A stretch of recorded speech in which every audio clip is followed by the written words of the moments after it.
আসসালামু আলাইকুম টুনপাস কীর্তিকলাপে আপনাদেরকে স্বাগতম। কেমন আছেন সবাই? আলহামদুলিল্লাহ আমি অনেক ভালো আছি। তো শুরু করছি আপনাদের সাথে নতুন আরেকটি ব্লগ। আমি আর আমার ফ্রেন্ড ভর দুপুরবেলা ২ জন বের হয়ে চলে গেলাম। কোথায় যাচ্ছি, কেন যাচ্ছি পুরো ভিডিওটা দেখতে হবে, তাহলেই জানতে পারবেন। এই যে সুন্দর একটা আকাশ ছিল, যেমন রৌদ্র ছিল বাইরে তেমনই আকাশটা খুবই সুন্দর ছিল। ওয়েদারটা আমাদের কাছে খুবই ভালো লাগতেছিল। আমি মাঝখান থেকে এসি অফ করে গ্লাসটা খুলে দিয়েছিলাম। এত বাতাস ছিল, এত ভালো লাগতেছিল। আর এই যে রৌদ্রের মধ্যে আমরা চলে আসছি উত্তরা, হাঁটতেছি, ও তো পুরাই অবস্থা খারাপ। এত রৌদ্র উঠছে, 5 মিনিটের রাস্তা মনে হচ্ছিল যে মানে আধা ঘন্টার রাস্তা। এত রৌদ্র লাগতেছে, মানে এইরকম। তো যাই হোক, এই যে আমি চলে আসছি হচ্ছে আমার ফ্ল্যাটের, যেখানে কাজ চলতেছে। তো এইখানে হচ্ছে মূলত আসার হচ্ছে, যেহেতু একেবারে আপনারা যারা আমার আগের ভিডিওগুলা দেখেছেন, ব্লগগুলা দেখেছেন, তারা অবশ্যই এখন বুঝতে পারতেছেন। এর আগেও আমি আপনাদেরকে দেখিয়েছি, শেয়ার করেছি। তো আমি আজকে আমার কিচেনের জন্য কিছু বোর্ড কিনবো, ইন্টেরিয়রের কাজ করবো, মানে ক্যাবিনেট বানাতে হবে। তো এই কাজগুলাও বাকি, এই জন্য আমি চলে আসছি মিস্ত্রিদের সাথে কথা বলার জন্য। যদিও আপনাদের ভাইয়ার এগুলো সামলানোর কথা, কিন্তু সে আসলে দেশের মানে ঢাকার বাইরে, এই জন্য আমাকে এগুলা করতে হচ্ছে। তো আমি অনেকগুলা বোর্ডের দোকান ঘুরেছি, মানে সেই দুপুর 1টা থেকে শুরু করেছি। এখন যখন আমি বোর্ডগুলা দেখতেছিলাম প্রায় 4টা বাজে।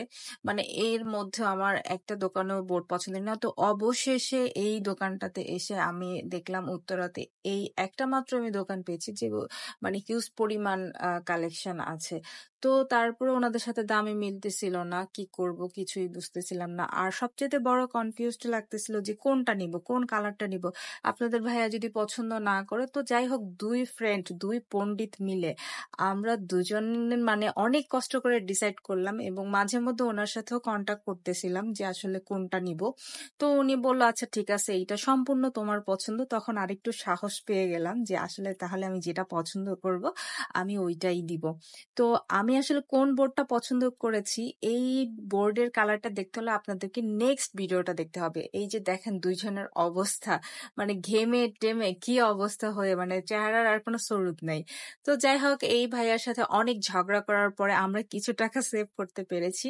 তো আমরা আসলে অনেক টায়ার্ড হয়ে গেছি। তারপর ওইখানে থেকে বের হয়ে আমরা আসলে চা খাওয়ার অনেক একটা ক্রেভিং চলে আসছে, মানে চা না খেলে ভাল লাগবে না। যেহেতু আহ সেই দুপুরবেলা আমরা বের হয়েছি, সেই 1টা থেকে, মানে 1টা বাজে বের হয়েছি। তো আমরা রাস্তার পাশেই চাটা খাচ্ছিলাম। তো চা খাওয়ার পরে দেখি যে চিতই পিঠা বিক্রি করতেছে। এইটা তো আমার অনেক বেশি মানে লোভ লাগে। আমি 300 ফিটে গেলে সবসময় চিতই পিঠাই খাই।